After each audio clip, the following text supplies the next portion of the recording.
Защо започнахте да се занимавате с режисура? Основната мотивация? Основната ми мотивация, много обичам аз анимационните филми. В смисъл, винаги съм искал да стана аниматор и покрай цялата анимация, за да мога да правя филми, трябваше да стана и режисьор. Кой беше първият проект, по който работихте? Първия филм го правих на 11 годишна възраст. То не може да се каже много, че е филм. 30 секундна гек с смешен финал, рисуван на хартия с моливчета и бях го правил половин година и това е. Тази година е 12-то издание на София Филмфест и пета поредна инициатива на Джеймса на награди за Short Movies.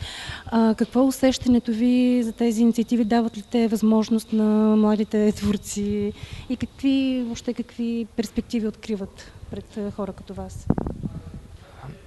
Хубавата перспектива е, че да е показване на филма по някакъв начин, пред публика, пред журналисти, могат да се създадат връзки.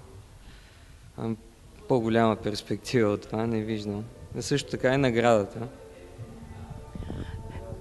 Хубава мотивация за следващ филм, примерно. Нека да говорим сега за Въздушния ас. Какво беше вдъхновението? Кажете ни няколко думи, представете филма. Филма ми е дипломна работа в надвис. 8 минути и 40. Историята е за една жаба, която иска да лети. Правен е за 3 години. Идеята доста време отлежаваше в главата ми и постепенно се появи по някакъв начин. Нямам рецепта за идеи. Те или идват, или няма такива. Обикновено даже започваш нещо, то се променя, търпи развитие. Обикновено първата идея е по-различна от това, което... Първата идея беше съвсем друга, въобще не беше за жаба, всъщност за една муха беше. Тя има едно малко участие във филма, тая муха. Минава 2 пъти пред екрана. И това е. В момента работите ли по нещо ново, по някакъв проект? Имам няколко идеи за сценарии, които все още според мен не са готови, за да започна работа по тях.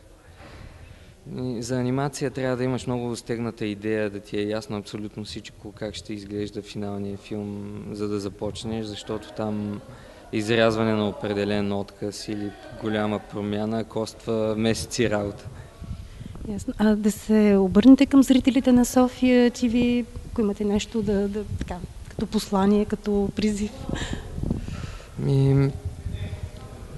Гледайте София ТВ! Благодаря.